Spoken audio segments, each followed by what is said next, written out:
99 bottles, yeah, we've got 'em all. Line 'em all up and we'll drink till we fall. 'Cause Arthur Cantina's the best liquor store. Arthur Cantina, you'll never need more.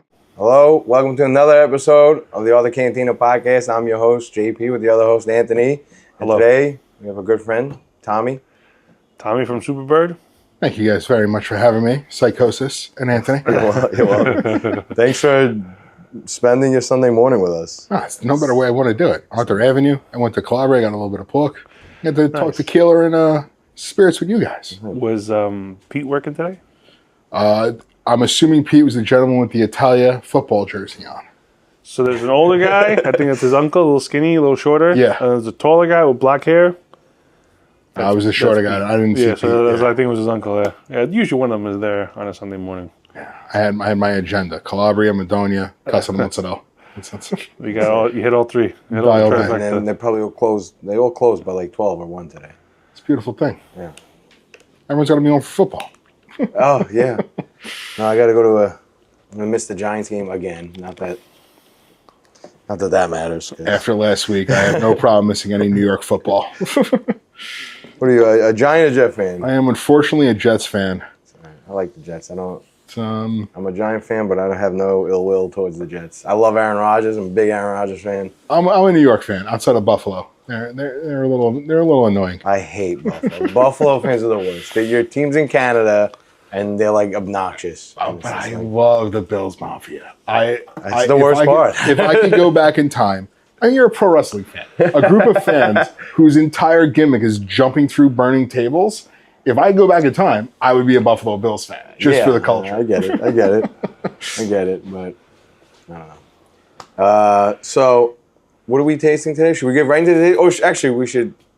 Well, you know what? Let's pour something, and then we'll get into a little bit of Tommy's backstory, Okay. and then we'll go through everything else. So whatever you want to start with, Tommy? You have a bunch of stuff under your... I got a bunch of things. A collection of stuff. Since we're on Arthur Avenue, I'm going to start us out with Doladera. So Doladera has become, honestly, one of my favorite parts of the book. Low ABV spirit, perfect for cocktails, perfect on its own. Created by Meredith Erickson. Meredith wrote a book called Alpine Cooking. She had a rhubarb elixir in that book that went viral. Oh. And from that, owner of Casa Komos Brands Group, Richard Betts, read that book, got in touch with Meredith. They formed a relationship over Zoom, decided to make this brand together, and came out, knew what they wanted to do, got all of these beautiful botanicals out of Italy, and transferred those over to Burgundy, France. They have a love of fine wines, so they figured that Burgundy, France is the best place to create their product. So they got these breakdown of botanicals. Rhubarb is forward on this, ginseng, elderflower, plum, and a finish of rosemary. It's a beet distillate. I like saying that because some of the best Amaros in the game are a beet distillate. And even though we are a classic aperitivo, we drink a lot more like an Amaro. There's layers to it. Just so much fun. And classic way, aperitivo. Start us off, open up our palate for the tequila to come. Perfect. Figured it'd be nice. Beet distillate. That's the first time I ever heard that. And I think about, is that sugar beets? Is that the one they're distilling from? Or is it like the beets you get in the Mexican dishes on the side? No, wait, those are radishes. Never mind. No, beets beets are like this gross stuff you eat for Thanksgiving that come in a can. It's done. There's good way to go. Old school diner, you get the chickpeas and the beets. I remember those. It's made out of beets. I'm like, it's disgusting. The sliced onions on the. Remember the old school diners? You used to get the little tray. Oh man. I mean, Doug Funny from the Nickelodeon Nickelodeon show. The Beats were one of the best. The Beats are pop music brands. I will take that to the grave. The Beats are the greatest fictional band of all time. Fair play. That's a good call out. Well, my beef with Beats was I used to think I was losing my kidneys because the next morning I'm like, why is everything red? I'm like, fuck. Well, funny, the color of this does not come from the beets at all. So the color is coming from black carrots. Oh, can I get one more for oh yeah, absolutely, right here. I love it. There's a good smell to it. Sorry about that. I gotta move my mask. So black carrots and the rhubarb stalk itself is where the color comes from. So a natural color and 60% less sugar than other aperitivos in the game. A nice flex that we have as a brand is that we're in Whole Foods, because there are some other brands out there in the aperitivo game that are not. Because of our natural color and lower sugar content, we are able to be at Whole Foods. So, is that one of the big guys who can't be in Whole Foods? yes. Oh, should we say who? The brand not to be named. I just say. I mean, they're a big outfit. You know, they can take a few hits. They can take a few hits. They're big. They're gonna worry about it. They'll be fine. We had them here Sunday, no? Yeah, so I think it's FD40 is what they're using in there. Yes. Red 4 or whatever. Yeah. There are people that a lot of people are allergic to that too. So you can never enjoy a Negroni or a Spagliato. It's kind of like why we have all these other aperitivos. Way better tasting than Campari, too. I always love to sell the other fresh. aperitivos. Like, not to cut you off, but I don't know, what was it, That's fine. berry? I wasn't saying anything. I didn't have a thought to I don't know, the flavor is fantastic. So I'm a Campari fan, right? I love Campari. I love Aperol. I love Aperitivo Select. I mean, I grew up, a lot of vowels in my last name, grew up on this stuff, right? But, I mean, Campari, everyone serves a place in point, right? We are just, there's two people at the table right now. We want to be the third, you know? It's why can't there's, look how many whiskeys and how many tequilas you have on your shelves. There's more options to be had in this game than just the big dogs. So, I mean, Campari and soda, can't go wrong. This is just another added animal to the aperitivo game. Campari is grapefruit. Aperol is orange. A lot of the other brands that you have on your shelf are orange or some form of citrus. With us being rhubarb, that's what you're getting. That's that kind of like refreshing note that you get. Yeah. It's still a bitter, but it's not as bitter as others. It's clean. And you could drink this on its own. You could drink this with a cube. You could drink this with just a touch of club soda. We call it a natural spritz, but it plays really well in cocktails too. Super fun, unique brand. Just add Dola is what we're saying. If you have a cocktail that you want to amplify to throw something in, and also it's like Thanksgiving in a glass. Yeah, there you go. And with better than that, the one in the can too. the new the white bottle that's next to the Molina, the amaretto, the new amaretto. Oh, the Adriatico? Equal parts of Dola and that tastes like a rainbow cookie. You want to grab it? Ooh, hell have it in yeah, the we got fridge. that open. Yeah. Yeah. So it's awesome. I did that. Fuck, let's make Anthony did a Mr. Beat. He's like, get that. Yeah, Let's try that. Rainbow cookie. We did it as a goof. Shout out Mike Forbell from Empire Merchants. We were working together and he broke that out. And I just threw a little bit into the glass. I'm like, that tastes like a rainbow cookie. It is 7 layers. All right, that's Whatever you call your cookies. I love rainbow cookies. Yeah. What I was getting to before, GP interrupted me, so. Almost threw that on the goddamn ground. The kind of keel bug is how you get your natural coloring in these other aperitivos that aren't Campari. So we were using that as a selling point. Say, hey, look, this is made with all natural stuff. Yeah, you can get Campari, and they're fine. They're the kings of the segment. But why not try something that was made authentically the way it used to be made? Yep. And people scoff. They go, oh, what, bugs? What do you mean? Yeah. It's just a ladybug. It's ground up into a fine powder. It's a red natural coloring. And that's what they use to flavor it. People eat shrimp and lobster and shit. That's bugs too. This guy wants to eat bugs. He loves the whole world, New World Order of eating bugs and living in pods. I'm not going on rants anymore about. I'm a mud bug guy. I love from New Orleans, little crawfish, little mud bugs. Nothing wrong with having a bug. I mean, I'll top off that one for you. Thank you. Listen, Oh, beautiful. we don't need Thank bugs. you, Tommy. Bugs for the birds. Last episode, I was telling him how Salute, gentlemen. he knows about every conspiracy. Salute. So there's like a huge one about the bugs. Like everyone's supposed to start eating bugs now. That's a new world food. It's the world order, man. We got to go across the street to get some of that stuff. We want to go into that in the podcast. That's after. That's a whole nother podcast, gentlemen. Dude, this tastes like a rainbow cookie. Right? Yeah, that's great. How good is that? I think a little bit of chocolate, like a Mozart, like You got the Mozarts? I think we're all out of them. I think we are allowed of Mozart. Fuck, we did drink them last time. Listen, I think that would add the. Yeah. So much fun. Splash a screwball or something like that. Ooh. Could do that too. Chicken cheater as well, peanut butter whiskey. Yeah. Peanut butter tequila, excuse me. But yeah, that's I that's love that delicious. peanut butter tequila stuff. I tried. I forgot which one. Chiquitita. Is that one? Yeah, it's so good. I love it.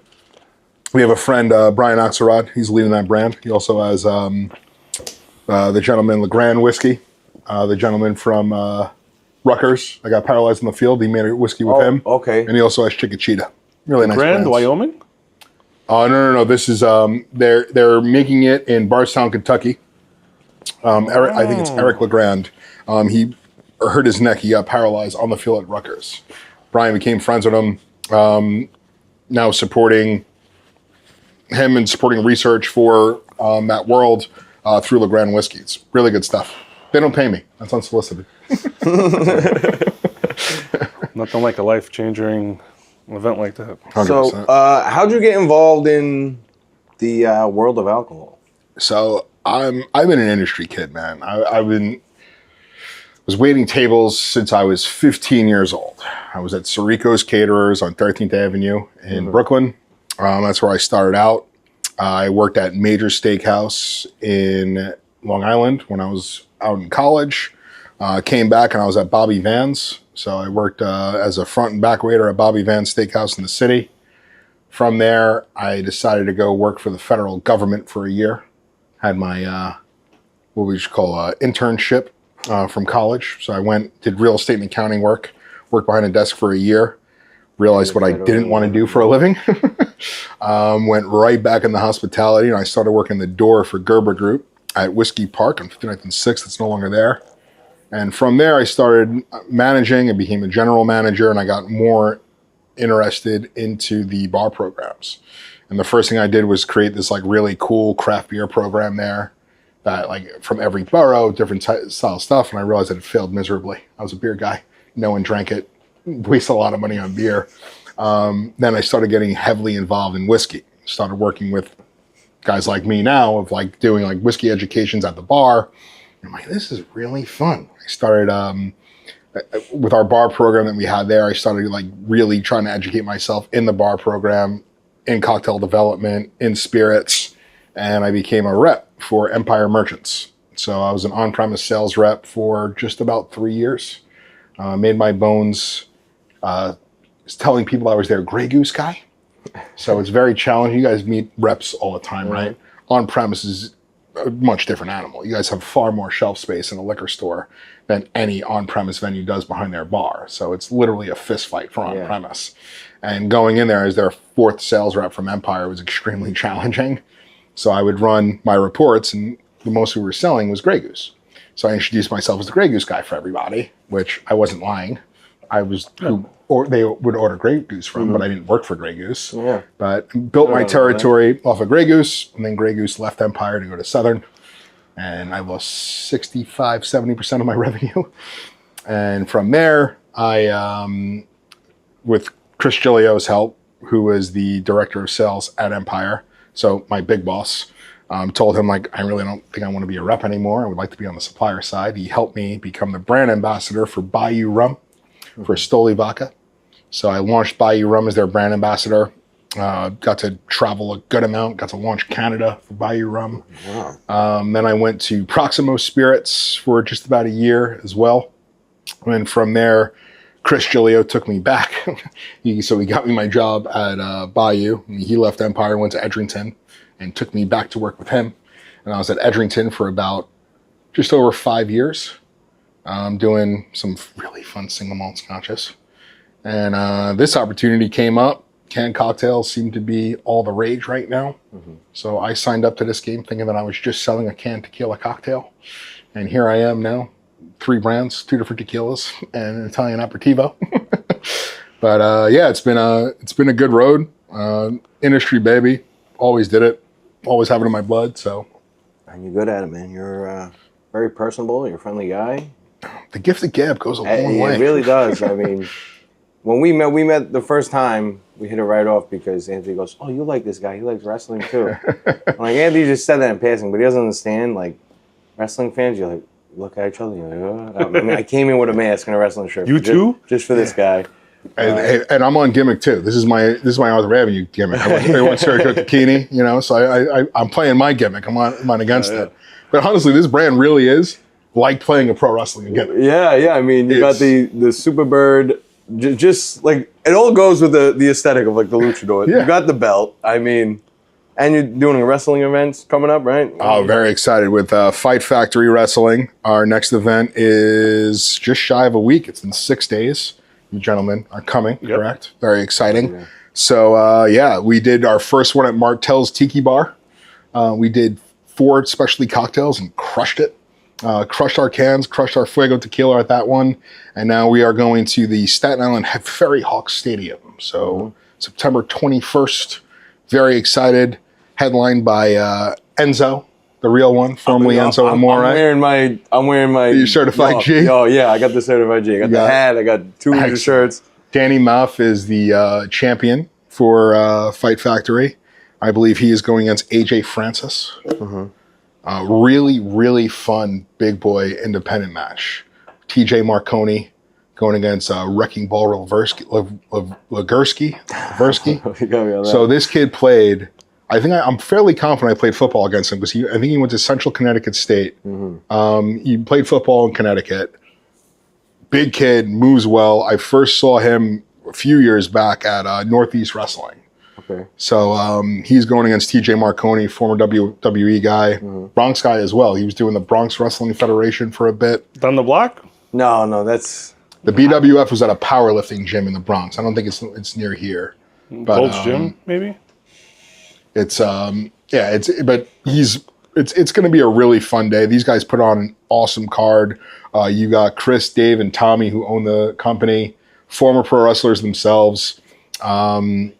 They are doing a really high level production to the point where we were a week out from the last wrestling event, and they were like, "Yeah, man, this is our first event." So I'm like, "Whoa, that's great! Your first event?" I thought you guys were doing this for years. Like, well, that's good. How did you find out about them?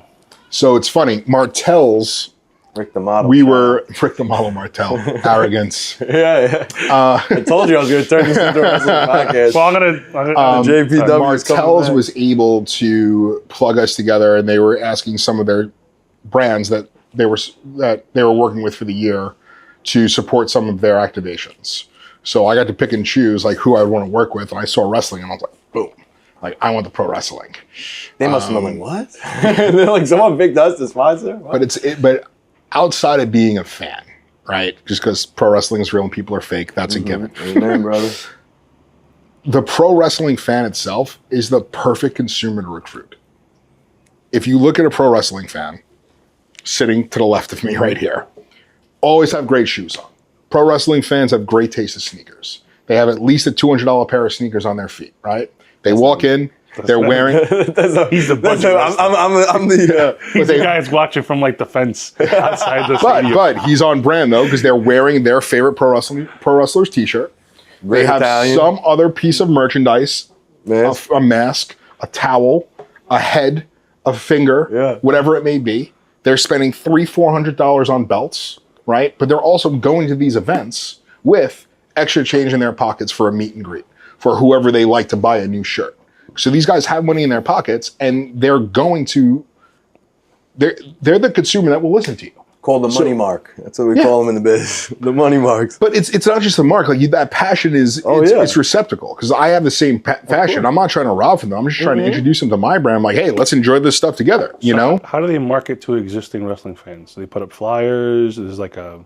So these guys are all Gorilla. They have a built-in. Networks. They have a podcast. They were former wrestlers themselves. They're affiliated with Creative Pro Wrestling in New Jersey. So they have a really cool school setup. So they're able, and then they take care of their talent. They're not just using these guys. They're actually taking care of the guys that come and work for them. They're having these guys promote for them. They're doing guerrilla marketing. They sent me a bunch of posters. I went around Staten Island to the liquor stores that I call on. I was putting up posters on the stores there. They got 500 people to show up at Martell's on a Tuesday night this past summer. That's a good number. And they did a good amount of business. We depleted 35 people to show up for a they depleted a good amount of product as well. So it was a success on all accounts. And now I'm not sure the numbers for next Saturday, but I'm fairly confident it'll be high as well. You know how New York wrestling fans are. If you build it, they will come. So they're just out there. They're plugging it. They're all over social media.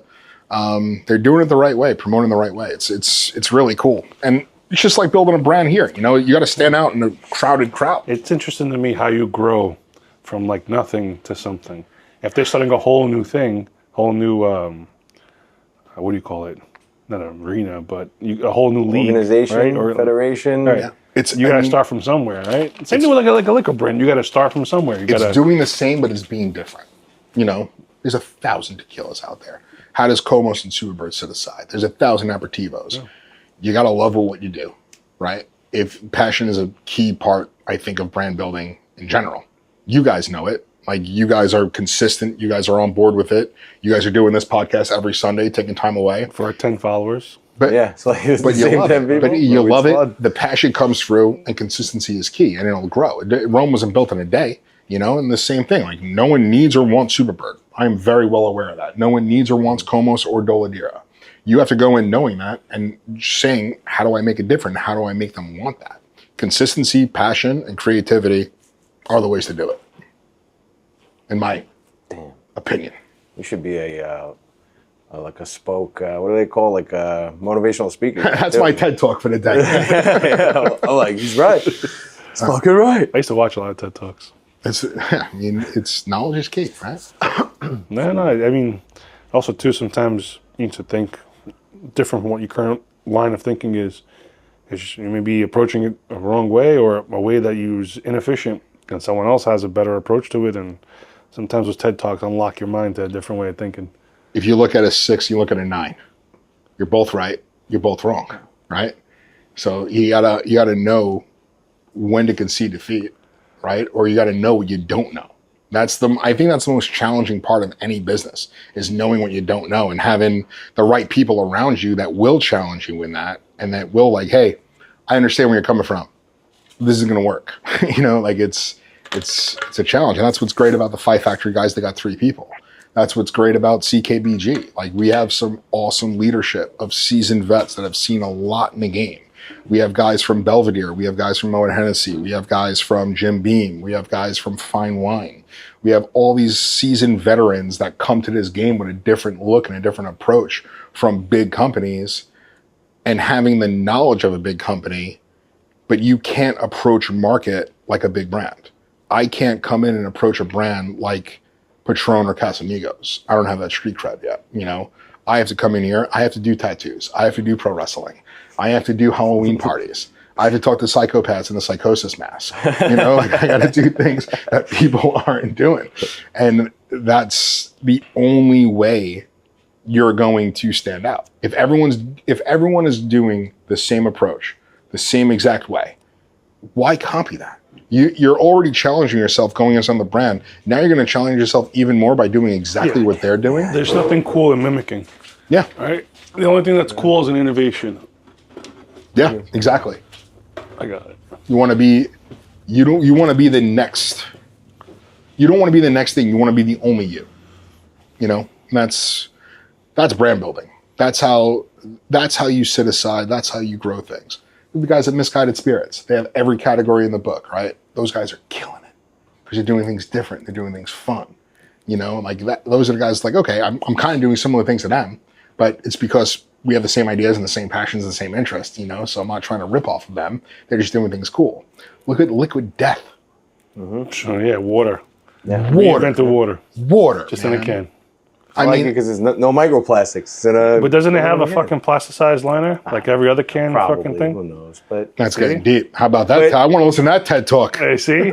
I thought about that the other day because I was like, oh, it is cool. It's a different packaging. Poland Spring is trying to do that too. They have these metal containers now. They're like $2 more for the same amount of water. But I started thinking about it. Every aluminum can has a plasticized liner. So even if you're drinking water, you're still drinking the fucking plastic. water And that no matter what. You're in a catch-22 because there's this whole big movement now to get away from heavy glass in the wine world. They're all trying to push towards, even Johnny Walker just came out with a new eco-friendly glass package, like super thin glass. It comes in a wood cradle. It can't even stand on its own. So everyone's trying to get away from heavy glass. So you have all these like forces working against each other. Like, yeah, people want to get away from plastics, but then you want glass, but the glass is too heavy. So then you screw up by burning more fuel to bring the heavier glass to market. It's a whole fucking I'm all about animal. sustainability, but There's never going to be a perfect fix. There's never going to be. There's always somewhere. a trade-off for stuff. Got some kind of compromise. If you want, something to hold your, liquid, you might have to drink this stuff that's gonna go into your testicles and shrink your tank. It's what happens. That's in my brand book, actually. That's what happens, man. It's a trade-off. You want these fancy cell phones, I'm gonna give you a tumor. Give and take. But speaking of cell phones, I heard the cell phone towers are worth a ton of money now. So if you got cell phone towers on the top of your building, it's like a real estate brand. It increases the value of the building by like $400,000. Oh yeah, because they pay you to have them. Because you have the lease on them, they're paying you out. So now it's added value to the building. Look at that. Yeah, I never thought they'd be worth more. I thought if anything, it'd be a nuisance. No, they pay you to put those on you. Yeah. So they pay you might be cost more than the house. They pay you to poison the community with these 5G towers. There you go. Anyway, Superbird. That's how a bill becomes a law. That's what we call a transition, folks. Keep on drinking, right? Let's see where else these conversations will go with more alcohol in us. Let's do it. Going to our Reposado for Superbird. Superbird is a fun brand. You guys know all about our cans. I believe you're the #1 buyer of our canned cocktails. Shit. So, salute. Nice. We started this brand as a Paloma in a can. So real Paloma. There's a nom on our can, which is fun. Not a lot of these tequila brands in a can have a nom. I didn't even have pay a attention nom? to that. Yeah. What's a nom? The nation of origin from Mexico. It shows you the distillery that it's made from, that it's actually from Mexico. Okay. Showing that it's real tequila, that's made in Mexico. I mean, no BS about it, right? Mm-hmm. So Paloma was awesome. We discontinued it just because it wasn't the right approach to market for us. And we relaunched with a full line of tequila. So you guys have had all of them. We're going to revisit the Reposado because I think it's a lot of fun. The Paloma can cocktails no more? We relaunched it. Oh. So you guys have it, yeah. So we discontinued, relaunched last year in July with a full line of tequila. And then relaunched with the cans this past January. Okay. So everything is available. Sunrise, Paloma, our tequila sodas, which are pink grapefruit, lime, pineapple, and black cherry. Yeah, my sister likes the sodas. My mother loves the Paloma. I brought them to a barbecue this summer. My mother, she's not a drinker, but she had the Paloma. She's like, this is great. What's in this? It went straight to my head. I'm like, it's tequila, Mom. What do you know? And I mean, it does pack a punch, man. Yeah, it does. I love it. I normally am not a fan of alcohol. That sugary, sweet type of like mixed drink. I'm a tough guy. I drink it straight, but I love the Palomas. Man, all summer I was kicking them back, man. There is nothing to do with toughness on what you want to drink. I agree. I'm 260 pounds. I'm covered in tattoos. What rosé do you got by the glass? Yeah, it's like I get like that way with whiskey drinkers. Like we were talking about the Penelope Rio, honey, sweet. I think it's a fantastic tequila. I mean, whiskey. And you show people, you tell, oh no, I like my whiskey tastes like gasoline. It's like, okay, tough guy. Yeah, fucking so stuff is you want to drink gasoline when it's 100% humidity out in New York City and 500 degrees? Yeah. Come on, dude.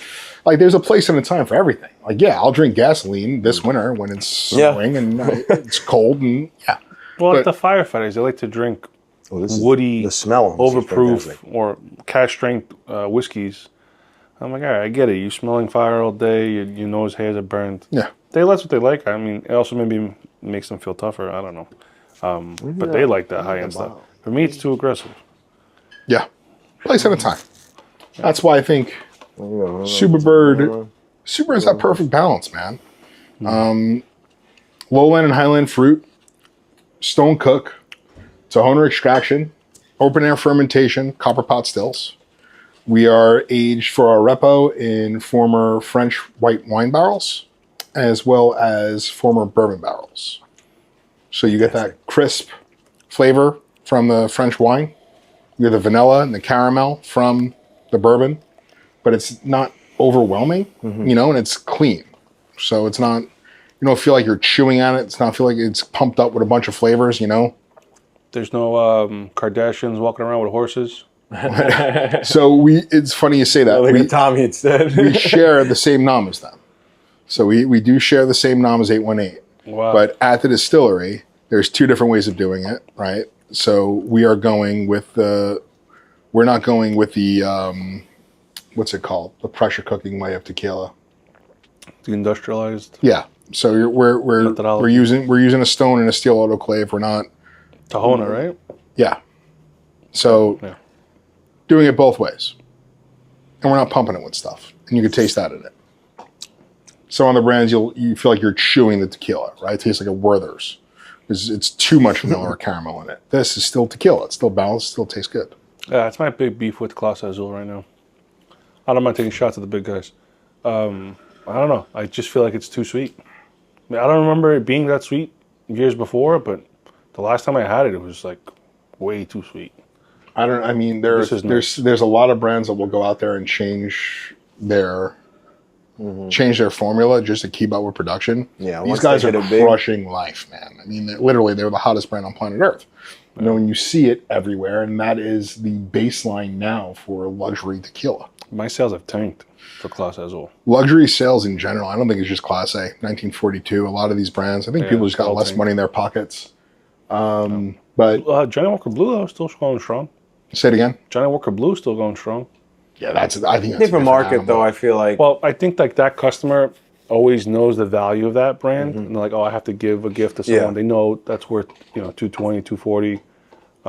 So like, it's like the perception of value to people. Like, I gotta give this guy. And it's whiskey. Like the high profile whiskey, I don't think will ever go away just because it's been built into you for so long.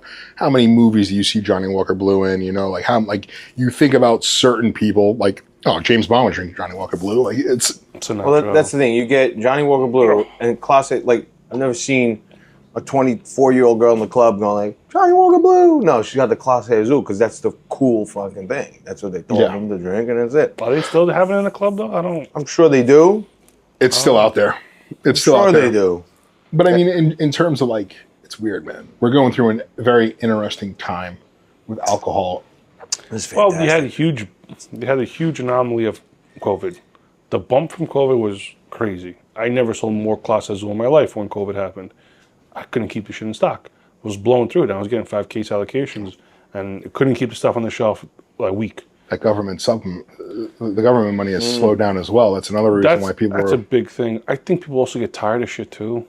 And then you have the consumer debt is higher than ever, so people are clamping down their credit. But it was also far more challenging to get during COVID. So I think everything reset for stock issues. Once supply came available, everyone's like, once the supply chain was fixed, it was like, oh, you got that? I heard you can't get that bottle.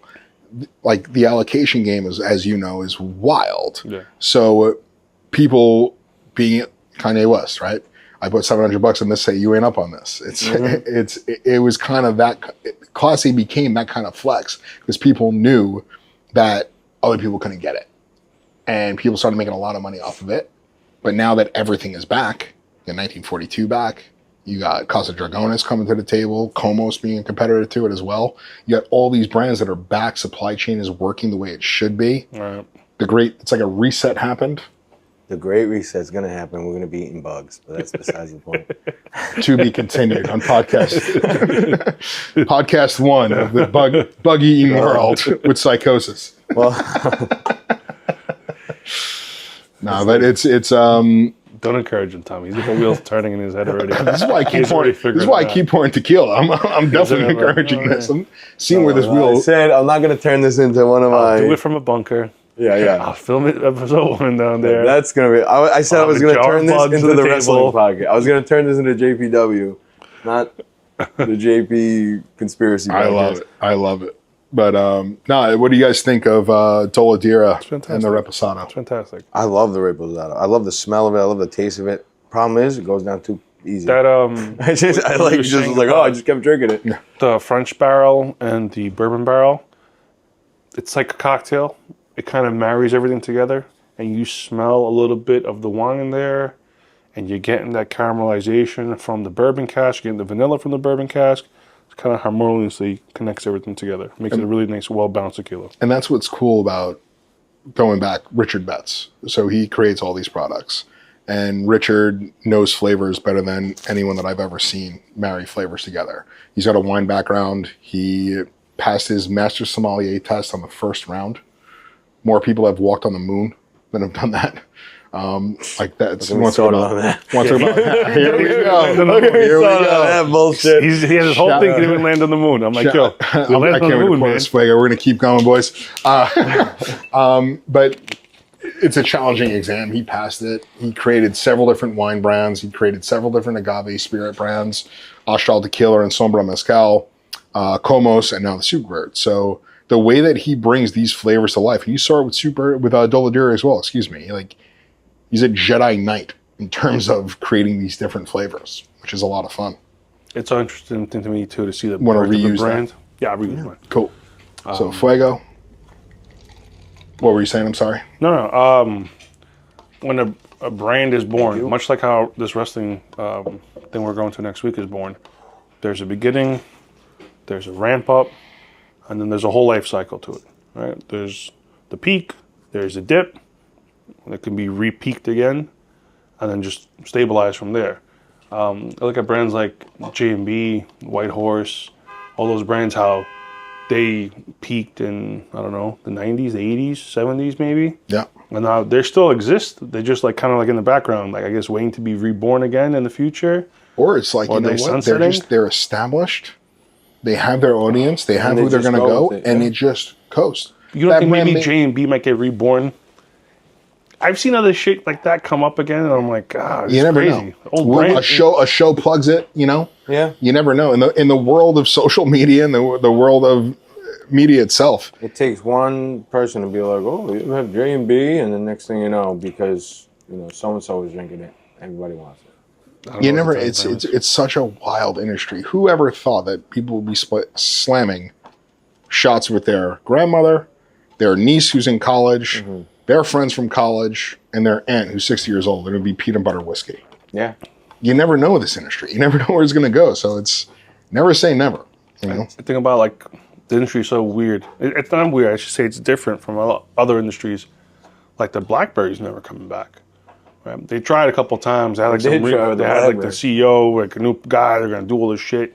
At one time, they dominated the globe. Yeah. Every government office had a fucking BlackBerry. They were ahead of the president's on his curve. BlackBerry. They were ahead of the curve with, Yeah, type the it away. BlackBerry Messenger all day. Yeah. oh, I can go on, do my emails and all this other shit with this phone, and now look at it. It's Then done. an innovator comes out like the iPhone. BlackBerry tries to mimic the iPhone after fighting for so long, and by then it was too late. Company's dead. But the same thing, But there's a difference between technology and Yeah. spirits. Sugar plus yeast equals alcohol. You're never going to recreate that. you That's can add all it flavor, you could do a little this, a little that, but yeah, you're not making a touchscreen. There's no such thing as bad spirits. There are just some spirits and wine that are better than others. Everything serves its purpose.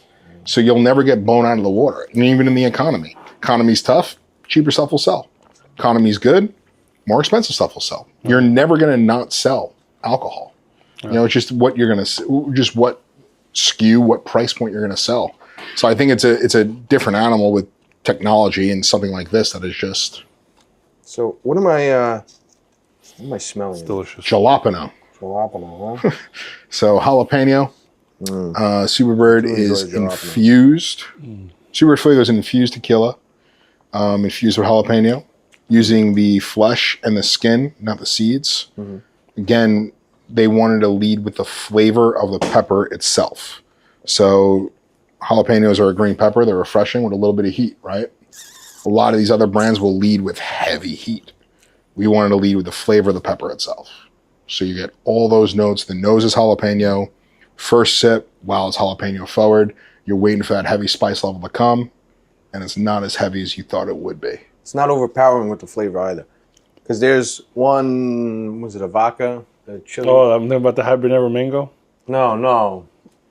The chili vodka. Oh, that shit sucks. That shit is Fuck that horrible. guy. Yeah. When you made me try it, and I was just burping up peppers. It was just so flavor pepper dominant. It was awful. Yeah, but this is 5 like, pounds of pepper per bottle of vodka. That's aggressive. yeah, It's impossible to spice down, but it's very easy to spice up. So if you want something that's a little more heat, throw some tahini in it. Throw another jalapeno in it. There are so many different jalapeno simple syrups, something like that. I love jalapeno. Chili powders, whatever it may be. But with this, it's just all the flavor of the pepper. You could like with us, we're shooting it. It's a shooter brand for us. It plays very well with cocktails. It plays very well on a Paloma. Whatever you want to do it with, it's delicious. So this is it's our fun brand. This is one that really goes after it. What do you guys think? Well, we sell it, so we like it already. We sell it, so we like it. And I will say, love pairing it with anything with Shinola. Our lovely friend Erin now selling that brand. Nice. So I'll be happy to hear that. Plug it with Shinola. It goes, honestly, even if she didn't work there, I would say it because it goes really well with the brand. Well, it makes passion fruit, and they have the new mango one that is awesome. I think it'll work great with the mango because we used to have, it might have been before you, it was a habanero mango vodka, and we used to give customers shots, and they loved it or hated it. We did really well with the stuff. We never got it back again. I think it was Vita Tequila, or Vita Vodka. No, Vita Tequila, I think, made it. I gotta look for it. I gotta see if we can reorder it. But it'd be nice to have a section of spicy tequilas. Yeah, but this with that stuff, and I can see that with the mango. Just a highball. Throw like either like some lemon soda, like a Sprite, or whatchamacallit, just regular club soda. It's awesome. Yeah, but this is not spicy. You think it's spicy? It's not. There's no spice. No, there's heat there. It's just not. It's not lingering. It's flavor. Spice. I think it's more of the flavor. I'm not sweating. I'm not like It's like a mild Indian food dish, where it's like, oh, that's not spicy. On the third bite, you're like, whoo, okay, it got me. I feel like it catches up to you. You get like that fading jalapeno spice. It's not like, some people are like, I can't do spicy. Like that's not what this is. It's got that flavor, and then in the back of my tongue, I'm like, not numbness, but that like, oh, okay. It's all perception though too. Like I have Mexican in-laws, so spice is a whole other level. Yes, like they bring out shit. They're just like eating it, and they give it to me, and I'm it's just like dying crazy. in the corner. Dude, so before the wrestling next week, I'm sponsoring the New York City Hot Sauce Festival. Where's that going to be at? Industry City. So if you guys want, you're more than welcome to join that also. That's cool. We go right over the Verrazano to see the wrestling after, but it's a really, really fun day. Lisa and Steve, husband and wife, they put together the festivals. We just did the New Jersey Taco Festival. Shout out Lisa and Steve. They awesome people. They're gonna get 5,000 to 6,000 people per day for hot sauce. That's crazy. Yeah, people love hot sauce. I know off the top of my head, as soon as you said, I was like, oh, I know this person that would love to go there. I know this, I know like hot sauce fans. Like, oh, I love. And this is why it is one of my favorite festivals because it's so New York. It hurts. Yeah, the microcultures that go there. You have obviously like crazy little hipsters, but then you have people from all walks of life: Mexican culture, Indian culture, all these people that love spicy food, which is a good amount, especially Thailand, like Asian community, love their spice. Then you get heavy metal heads, like all these like wild Caribbeans dudes that are like into heavy metal will be there. You get celebrity chefs, you get a Chihuahua beauty pageant. And then you get eating competitions. It is the most fun that you will have in a day. And my favorite part is that these eating challenges, you have guys that are doing all these like crazy peppers, and there's fluids coming in from every orifice of their body after. Disgusting. And it's like they're like waterboarding themselves with milk. And I'm like, why would you do that to yourself? But we at like the beginning of Rome's like downfall, like the everyone's throwing up the vomitoriums. Like we at the beginning of like the downfall of Rome. Shout out LA awesome, Beast, man. Man, it is gnarly, but a lot of fun. So, but no, people do love their heat. And you have so many different options that you could add heat into your spirits if you want to spice it up. I've seen some really nice tequilas. It's really nice tequila cocktails made with spice, and it looks delicious, and it tastes great too. My favorite with the Fuego is espresso martini. And then we have for me, it tasted like mole. And then I went deeper into it, talked with a few buddies that created a recipe for a mole martini with Fuego. Oh, man, that's gotta be tastes straight up like mole sauce, and it slaps. It's so good. Yeah, it's got even mole though is like something you gotta get used to. Yeah. After like the third or fourth time I had like mole chicken my mother-in-law made, I was like, oh, this is fucking great. And I'd crush the whole thing. I mean, that probably one of top 5 sauces in the game. I would put it as. Thai peanut butter sauce is very high up on that list for me. I haven't had like the Thai peanut sauce, peanut butter sauce. I haven't had good Thai food in a very long time. And I hate peanut butter. So the Thai fucking peanut butter sauce, I love. I love It's just it. that marriage of flavors Yeah. is great. I can't eat peanut butter on its own. Cacio e pepe, number one on that list. That's up there. But that's definitely in my top 3 world. Mole might be a contender for 1 or 2. No, it's Mole number goes a one long for way. me. Because I'll count it as a Oh, sauce. disgusting. I'll count it as a drink. I'll count it as mayonnaise, baby. We didn't land on the moon. But give this guy John Mayo, he'll believe anything you say. Just throw it at him. He'll eat the whole amazing thing and be like, yeah, we landed. It's a mayo zing. We start off with the wrestling mask and the sunglasses. Bruno Sammartino shirt. Great Italian. All of these wild conspiracy theories, and it took now for me to judge you Listen, based on mayonnaise. I am who You I had am. me until the mayo. I am who I am, man. I can't hide it. Strange. I respect that Individual. too. I respect that too. Yeah, mayo's very down on the list for me. Number one. And you know what's funny? I have South American bloodlines. Like my mom's from Bolivia. I have a lot of cousins and uncles and aunts from Argentina, and they love mayonnaise. French fries and mayonnaise is like the best thing their ever. French fries and ketchup. Chicken Well, cutlets. I mean, mixing together like the chimichurri with mayo too. I mean, that's so much fun. That's They just eat it out there, just mayo. And I would look at them and go, Hell you guys yeah. are It's fucking very nuts. European style, too. yeah. Right. So I look at Pulp them and I Fiction. go, Man, they douse them in that stuff. we're the same thing, but with ketchup up here. We put ketchup on fucking Disgusting. everything. Ketchup on French You know fries. what? I'll switch it up on you too. I'm a mustard on French fries guy. That's disgusting. That's blasphemy. So Nathan's mustard.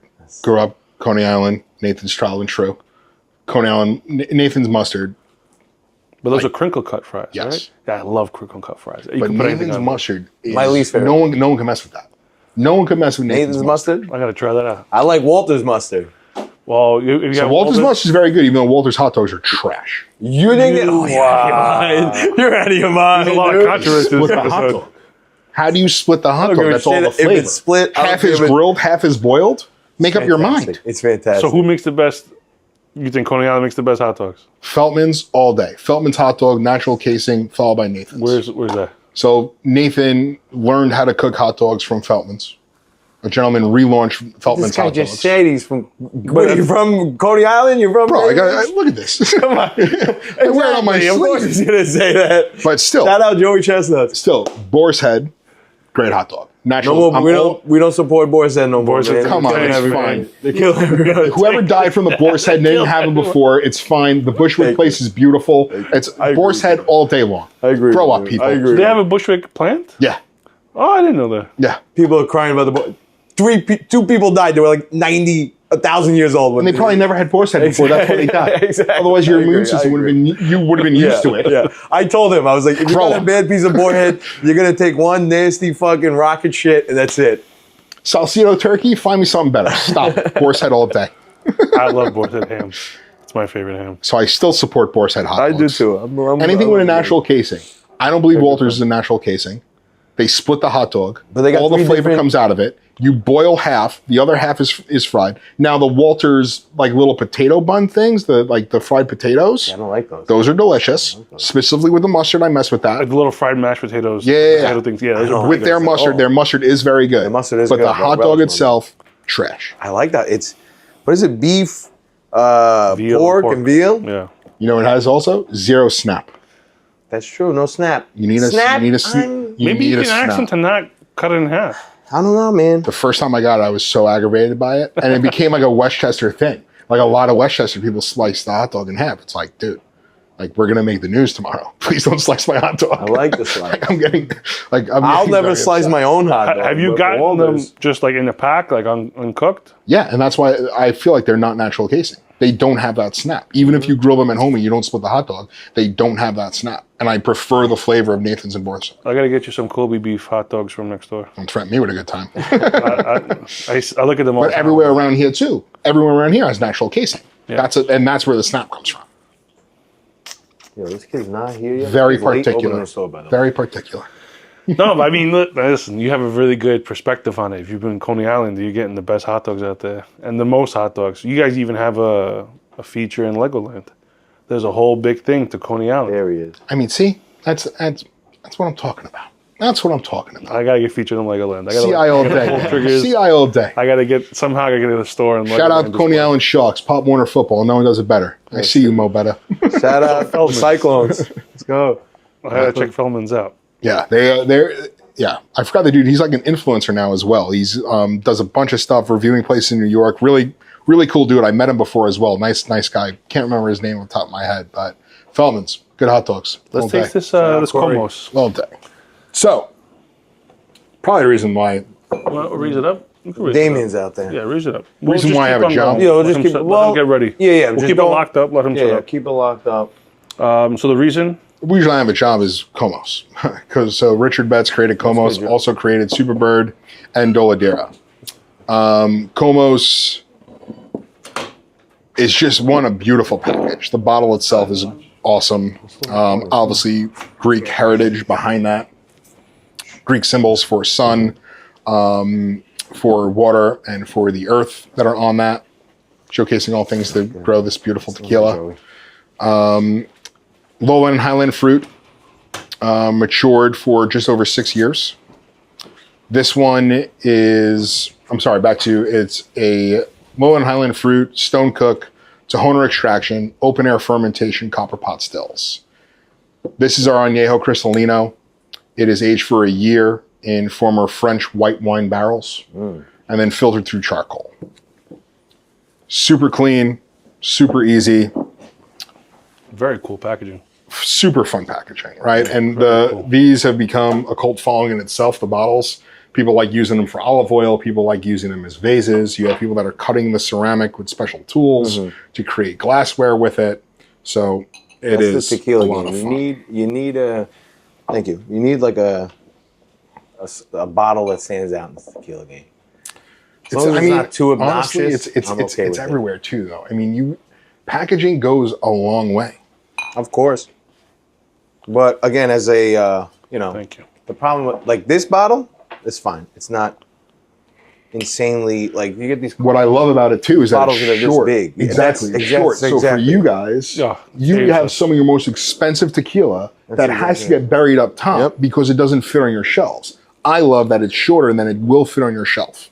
Yeah. And that's... It's also sturdy and robust. Fucking classic. You're like looking at the wrong way. Yeah. The bottle. Oh, cracks. you This moved thing it too takes quick. a The head beat. falls off. It's ceramic. Yeah, I mean... That's my biggest gripe with most tequilas. They want to make these crazy bottles. Like you said, short. It's a nice shape. It's not fucking 3 For feet tall. everybody, man. For the off-premise, just fitting on your shelves, even the on-premise. I mean, the on-premise, you have these funky bottles. No pour goes into it. It's awkward to hold. It's awkward to pour. I'm not going to grab that bottle if I'm a bartender because it slows me down. And I could potentially break it. I don't got time for that as a bartender. I got like a mocha coffee. I haven't tried Coffee it. kind of taste there. So I've done, oddly enough, in the last 2 weeks, I've tasted more people on Komos than I've had in a while. Well, I get and that's that the number one thing. Toffee, coffee, big chocolate. time. Yeah. I get that coffee type. And I love doing that with Big Cube chocolate bitters. Opens everything up with it. A little bit of spice or heat. Treating this thing a lot like, treat this brand more so like whiskey than tequila. Delicious. Yeah, it is good. Like the very, very moky. Moky, is that a word? My favorite. I don't know if that's a word. Moky? No, It is now. It's in the world. It Can't is take now. it I back. put it out there. Oh, good Fun, nose. right? Cool. very good. This is our On the nose, reposado. it's like, almost got like a tiramisu. Good call. Very I should slight. put it in my head. Yeah. Yeah. So our Reposado Rosa. This is. It's funny, man. We have a bottle that goes up to over $1,000. We'll buy it. And tasting people. This I know. We'll buy it right now. Tasting people on all of these brands, even the most expensive. This stands out to almost everybody. Reposado Rosa. Is it like fuego? Is it spicy? No. This one is former French red wine barrels. Oh. And it's young. It's a young Reposado. Did they say So what? it's just over what a French month. producer? I could probably find that information out for you, but I don't know off the right. top of my head. Because I But got it. Like it's coming from Richard, and Richard is bringing these winemaking techniques into the tequila world, and he knows everybody in wine. right? Because of the sommelier and because he had his own wines at one point as well. So he knows what he's doing in terms of cask management. I asked because I got a cease and desist from Chateau Rothschild because I was saying on the description on the website that a particular whiskey was refinishing their whiskey in Chateau Rothschild barrels. I like the smell. And they sent me a letter saying, we don't want you to say that. Please remove it from your website. Here's cease and desist. So I had a nice legal letter from their legal team sent to me, and I was like, oh, okay. You should have put that up on the back. That's fun. I have it somewhere. It's filed somewhere. I got a cease and desist letter for Tales of the Cocktail. That was a lot of fun. Really? Yeah. For what? Tales of the Cocktail. We got a cease and desist letter. It's a thing in New Orleans, right? Yeah. Oh, okay. Because we were doing something that wasn't regulated by their committee. So it was a non-sanctioned event. Just because I invited somebody from the press to come over to our house and I gave them a tasting there. I got a cease and desist. I like this one. You gotta pay everybody in that game. Of course, everyone's got to get their cut, man. Yeah. I like this one. A lot of spice on this one. It is the most unique reposado that I've ever had. And I said that for Superbird reposado as well, but this one just goes on another level. Can I get sea salt? Yes, you definitely do. For the whole brand, you'll get salt in there. Another wine technique thrown into it. This is tasty too. Definitely salinity. A lot of salinity. Shout out Nick again for the cups. Mm-hmm. Give him his due. The only one that watches the podcast, Nick. Nick and like... Yeah, he had these... can't even see the... You got my mom now, too. Yeah? Just don't tell him not to watch the older ones. Debbie Moriel will be He's going to be like, that one guy's always ranting about Fauci. I thought this was a liquor podcast. I always feel embarrassed when like wholesome people come into this one like, oh, we listened to the podcast. I'm like, oh, God. I always said awful things. Like, you guys you own it, man. Play the heel. No, You say you're welcome. I get bashful. That's why I got to wear a mask. Now, I want to keep this. No matter how much I try, oh, this is a new one? Hold on. I'll shoot this one. No, you're going to finish it. That's a fresh glass for you. I kept telling Andy, I want to make this wrestling podcast. I didn't have it. A friend of mine, because nobody knows the actual identity of the guy, had a wrestling podcast called the JPWP, the Just Plain Wrestling Podcast. Anyway, I wanted to ask you, who are your top 5 favorite wrestlers of all time? Ric Flair, Roddy Piper. Okay. A lot of heels. Stone Cold. Boom.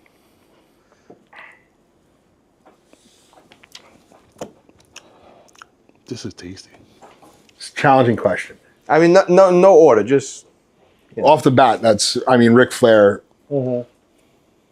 Ric Flair is number 1 always to me. Like just Rolex wearing, limousine riding, jet flying. Promos of all time. He's the man. He's the man. Also, I mean, in this business, I'm a storyteller, right? I tell you a story about a spirit. If you like it, is what it is. That's why I love pro wrestling. 90% of wrestling, man. They're telling you a story. And those guys, I feel, are the best storytellers. Mm-hmm. Roddy Piper, that was a shoot at all times. Like, this guy's out of his mind. Ric Flair lived that lifestyle, right? Still does. Facts. Stone Cold made it cool to give people the finger and hate your boss. Amen, brother. Can I get a hell yeah? He's laying down in the back, Damien.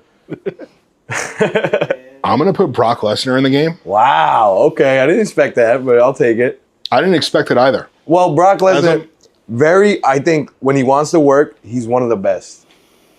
You know, with Daniel Bryan and AJ Styles matches, I always point to those two. Even Finn Balor match, the little guys versus the big, David Goliath stuff, he's fantastic at it. But if you want to talk about telling a story, the guy didn't have to say a word. Yeah, exactly. This dude walked in. I remember as a kid, he came and he walked in, and I'm like, what is that thing? What are those things coming out of his neck? Yeah, Thank you. He was an animal. And he just was a freak athlete, you know? And then I'm between Macho Man and Kurt Angle. Wow. Kurt Angle. I like Macho Man. That's a good list, man. That's a good list. If it wasn't for Macho Man, who's coming off the top rope? Exactly. I mean, you had Jimmy Fly. The first true high flyers. Owen Hart and Macho Man. Yeah, Owen Hart. He brought it to America. Those are the first true Owen high Hart flyers. was one of my favorites. And Snuka had the one splash. That was it. Yeah. Macho Man did a ton of stuff off the top rope, as did Owen. And Macho Man never killed his wife. Owen Hart. No, Owen Hart didn't kill his wife. No. Owen Hart. I loved Owen Hart because he was the little brother. Yeah. And I was the little brother. I remember WrestleMania 10, Madison Square Garden, I think. He beat Bret. I was there. I loved it. I remember. I met Bret Hart, and I told him that.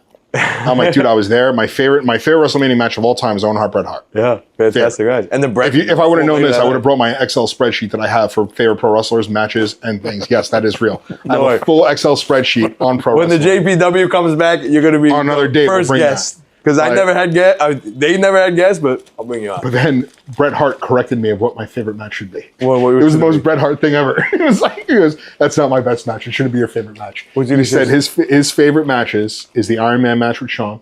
Okay. And the double turn with Steve Austin. I was going to say, I knew he was going to say this. And then he also said that Shawn and Steve Austin had nothing to do with those matches. And he called from start to end. Bret Hart. That's Bret Hart for you. It was so weird. I was like, I didn't see this going this way. That's Bret Hart for you. Sounds about right. Yeah. I mean, Bret Hart, best there is, best there was, best there ever will be, but like... And he's hard to leave off that top five, by the way. Oh, yeah, very hard to leave off that top five. He's also like, it's just like, let it be, Bret. This guy always is very bitter about everything. So I wanted to ask him, because he's not very wrestling minded. I watched wrestling a lot as a kid. Okay, but at some point, all these guys that he just mentioned, you can't mention one of them. Give me 5 wrestlers that you know of. Undertaker, Mankind, okay, The Rock, Rikishi, the Dudley Boys. Okay, there you go. I didn't think you were gonna bust out Rikishi. Or the Dudley Boys. The Dudley Boys. That's funny. The Dudley Boys are one of my favorite of all time. I love the Dudley Boys. I want to tell you a story. I went to Elks Lodge. I was 12. My older brother and my cousin take us. This is the height of ECW. This is when Rick Rude just died. And they had a Rick Rude memorial. So 10 bell salute. Bing. Oh, I know this story. Someone talked and Bubba Ray went bananas. I was there live. And Paul Heyman said, give him back that money, kicked him out. I was there for that. I was like, this is the great. Going to an ECW show as a 12-year-old kid was like, it was like a hair away from a riot. It was so crazy. I remember standing out online, people smoking joints, and this is like 1997. I'm like, holy shit, that's crazy. And like New Jack, I have a picture. I found this picture on an old this wrestling Instagram page that shows all these old pictures. There's a picture of New Jack coming off the balcony. And I'm like, I was there. And I'm looking at the picture, and you see me just like, oh, that's so mouth open, agape as a little kid. Like, it's the craziest thing I've ever seen in my life. Anyway. That's fantastic. I can't believe you busted out Rikishi and the Dudley Boys, to be quite honest. Dudley Boys is the best call out. So here's my follow-up question. At what point, what was the point like where you realized Santa Claus wasn't real? Right? All right. I'm not saying wrestling is not real. Wrestling's real. But what was the time where you're like, it's still real oh shit, these guys are putting on a show. They're not really fucking like wanting to kill this other guy they're talking about. I think Owen Hart dying was when I finally... I remember watching I'm not kidding. I'm not kidding. I think that's where I was watching that live. I think that's where I could see the defeat. I remember crying because I was like, oh shit. And like everyone was like everything was thrown off, right? The whole thing, the camera's like in the crowds. I'm like, what the fuck's going on? But I think it was before that because it was the steroid trials. Yeah. That's what killed kayfabe. I never knew about those. That was when Hogan left. That was what, 94? No, earlier than that. It's like 1990, 1991. Because Bret Hart's run started in 91 and they transferred to Bret Hart because they wanted the smaller dudes. Yes. Because Hogan was still there because they did the whole... Hogan left. He lost to Yokozuna and Hogan came back. I believe, yeah. But that's around... That was WrestleMania, I want to say when it was in Caesar's Palace. I forget what year. So that's WrestleMania 9. WrestleMania 10, I would have been, I think, 8 or 9. I want to feel like Owen Hart down when I was 10. No. I think we're a little older. Yeah. We're the same age, right? 37?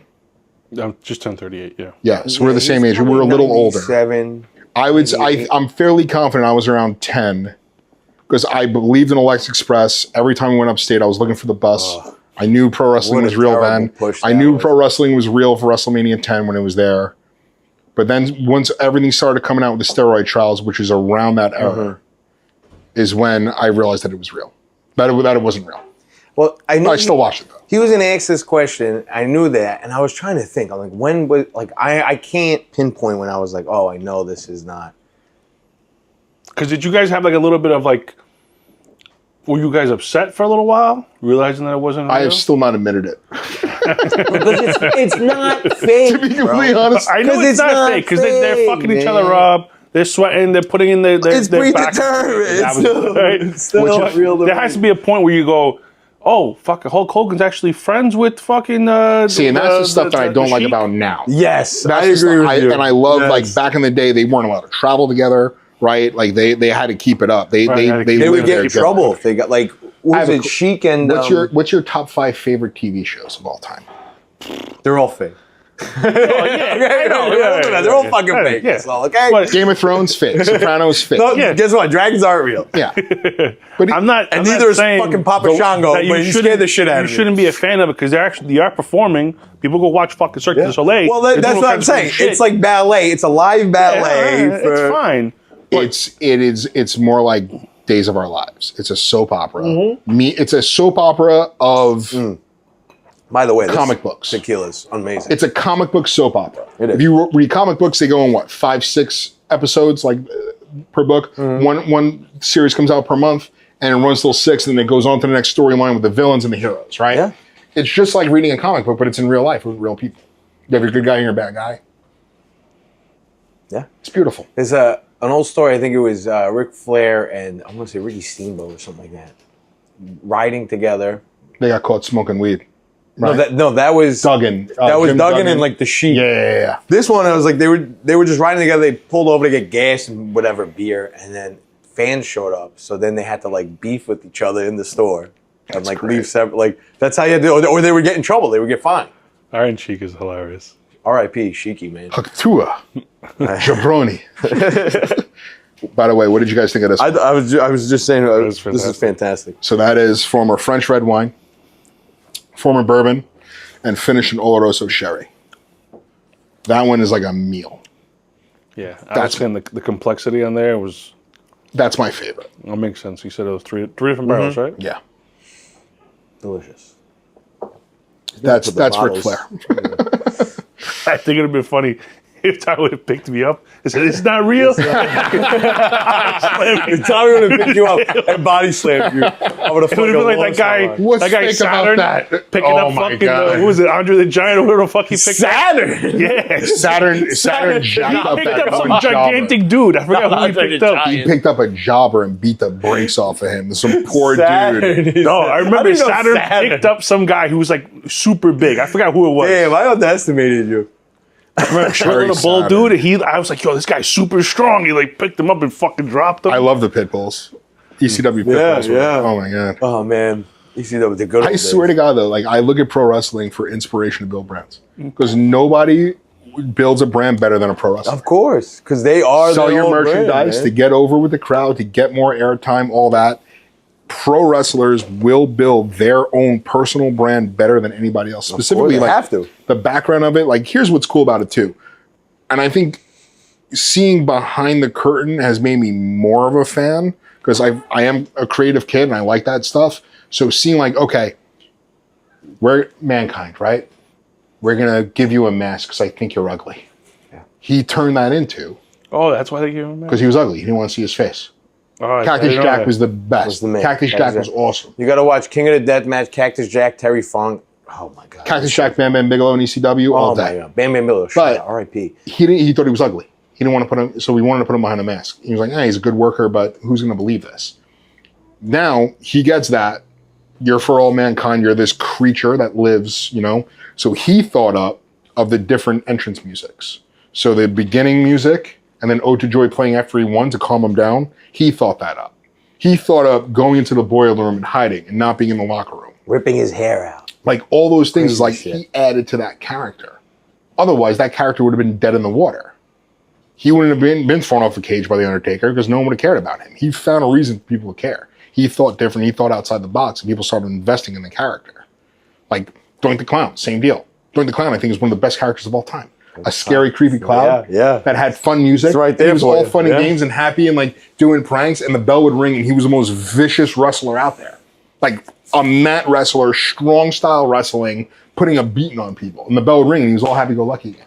Like that's the way I watch pro wrestling. I watch the little things and the little gimmicks, and literally, I'm all about. That's how I'm all about the gimmick. But I bring that into selling liquor.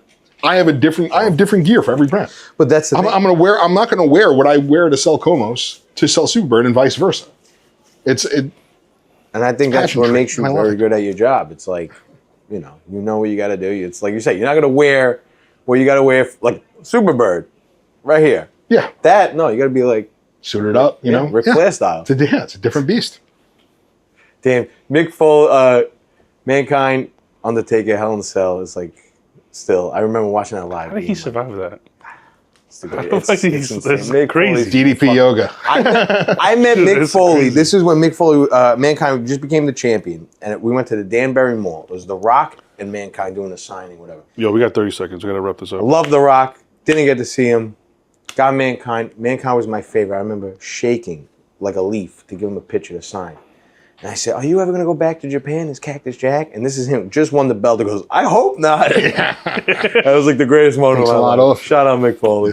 Well, Tommy, thank you, man. This is awesome, guys. Thank you so much for having me. I think we have to have. We got to have you on again. Please. Thank you for your support, too. Anytime, man. Guys like you, we'd love to have on. You got a wealth of knowledge, a wealth of experience. I got a great brand behind you right now, or you behind a great brand. Thank you. Happy to have you on. Cheers, boys. Yeah. Thank you. This was fun. Thanks for coming on. Thanks for listening to this episode of the Arthur Cantina Podcast, episode 22. We didn't even show the belt, man. Oh, yeah. Show the belt. Grab the belt. Yeah. Oh, we'll take a photo. Champion definitely take of the tequila game. Tommy Tequila, Superbird Tequila. This belt will be on the line at Fight Factory Pro Wrestling. Don't know when and where. Don't know if I'll be the one defending it. It's a possibility. But you will see this belt at Fight Factory Wrestling and Tommy Tequila in a market near you. Where can they follow you, Tommy? Promo. Where should they follow the brand? You can follow at Drink Superbird, at Doladera, at Tequila Komos, and my handle is at T_MAURI, at T Mori. Tommy, thanks for coming on, man. Thanks for being a good guest. Thank you, guys. Fantastic. Awesome. Take care. Cheers.